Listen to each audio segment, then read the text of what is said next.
My go-to... earlier you were talking about like your go-to thing to go back to when you feel like crying. My go-to thing is when he interviewed, I think it was Sean Penn, and at the same episode he interviewed his late girlfriend. What was her name? Oh, the director. Yeah, Lynn Shelton. Lynn Shelton. But it wasn't even the interviews that made me cry, man. Before the interview, I don't think he does this anymore, but he reads fan emails, and one of the fan emails was like about this lady whose husband just got back from the war, and basically going through a lot of PTSD and wasn't himself anymore. And she was saying that to him. But ever since then, he started listening to Marc Maron, and there was a different glow to him, right?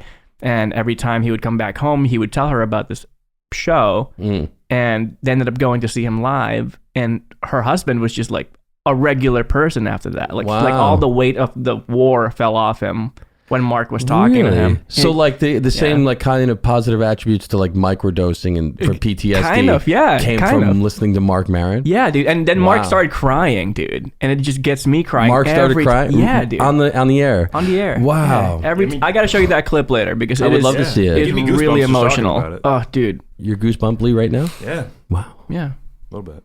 Now I'm not because you're staring at me. It's a lot of pressure. Even harder. I love that dude. He's fucking brilliant, so amazing. man. But there are a couple things that I go to when I have to, like you feel like you have to cry. Yeah, well, tell the viewers what we were watching before because the Mums clip, right, from Def Poetry Jam. Yeah, the one where with the corrupted Quarter Waters quote in it. That it's an astounding 3 minutes of. It's just amazing, and I don't know. It's how he delivers it, but it's also it's like the perfect balance of what he has to say and how he says it. Like there's something we were talking about this. Like there's some things that I miss if there's no melody. Sometimes I miss the lyrics just because it's not the first thing that I go to. Yeah. And we were talking about that with Donald Fagen. It's like Donald Fagen songs are so brilliant on melodic and harmonic levels that the melody themselves grabs me, and then I start to listen to the words, and it takes me a bunch of listens to really get to that.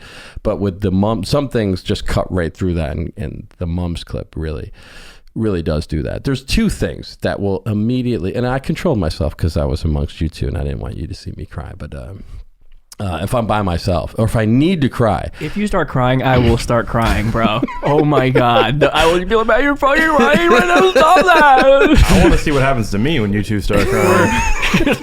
You better start crying, dude. I don't know. Kleenex if you're looking to yep. Tears for Fears. Yeah, oh yeah. So that you know Tears for Fears, but not The Godfather. Yeah, something like that. Don't look at me, man. Don't look at me. I know that one Tears for Fears song to go like. Everybody wants that one. Yeah, that one. Yeah, that was Dennis Miller's show on HBO like 20 years ago. That was the theme song for it. Oh, really? Mm-hmm. Wow. Everybody Wants to Rule the World. They're on tour right now. I know they're making a comeback. I just saw them. Yeah, I was like, because they don't look the same anymore, dude. They're like regular people now. 40 years ago. I know, but I'm just saying. What, 85, 84, that album? What, Songs from the Big Chair or something? What's that called? I don't know. It's not Big House because that was an old term for prison. I don't know. I know the one song. Speaking of crying when you're by yourself, Brad. All right, what else makes you cry, Matt? I'm afraid to put... Well, all right. What's that song? The song Dance with Your Father again? That one. Dude, that one. Dude, that one floors me whenever I hear it. And there's one line in it that does it. Does that song do that for you too? Luther Vandross. Yep, right? Luther Vandross. That song, have you ever listened to the lyrics? Dude, that's like a famous song, like for, any like dances, like a father-daughter dance kind of thing. Do you know the song? I played it at weddings before for it might lose its... Yeah. Well, it didn't feel that special learning it hastily for a wedding day. You see, making your $300 fuck Luther. Can't we just play Never Too Much? Matt's in the corner crying. It's the lyrics, but it's... Come on, man. You freaking E minor, you son of a... And it's definitely because that song's for real. The way he sings it, and he truly wrote it for his mother. You know, when his father died. Do you know what the song's about? You've listened. We've talked about this before. Oh, then forget it. Moving on. What else makes you cry? Tell the audience. Tell the audience. What's the line in the song that makes you cry? The line is when he says, "Spin me around till I fall asleep, then up the stairs he would carry me." And now the reason why that does that to me is because I literally my father used to spin us. We used to get on my dad's back and he would take us up the stairs to go to sleep. We would wait like at the bottom, one at a time, because he wasn't that strong. He couldn't put the 4 kids at once. Yeah. Nice. Shout out to weak bastard. Your dad was ripped though, man. No, he was. Yeah. I'm only kidding, but one at a time. But like we would play this like, we would fool around like that, and then we would be tired, and he'd put us on his back and bring us to sleep. So when the first time I heard that song, I just bawled like a baby. Yeah. And I think I even pissed myself like a baby. You know, so what it tastes like. The tears and the piss. Salty. Yeah. But yeah, that song.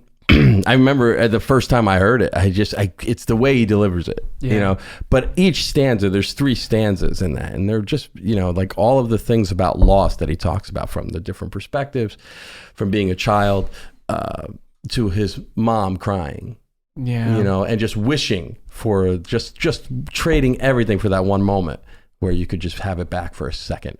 And so like that song, I don't know if I would have ever experienced that or ever thought about that song that way if I didn't have that loss, for whatever reasons. I mean, for me, it doesn't make me cry. I mean, I will say, that's because you're a cold, heartless bastard. Yeah, I guess that too. Yeah, but I don't react so much to that song. The R. Kelly cover makes me pee though.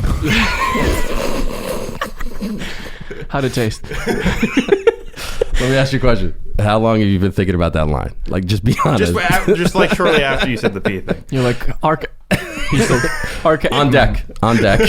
Just warming up in the battle circle. Just like, I got the world. By the way, you're still going.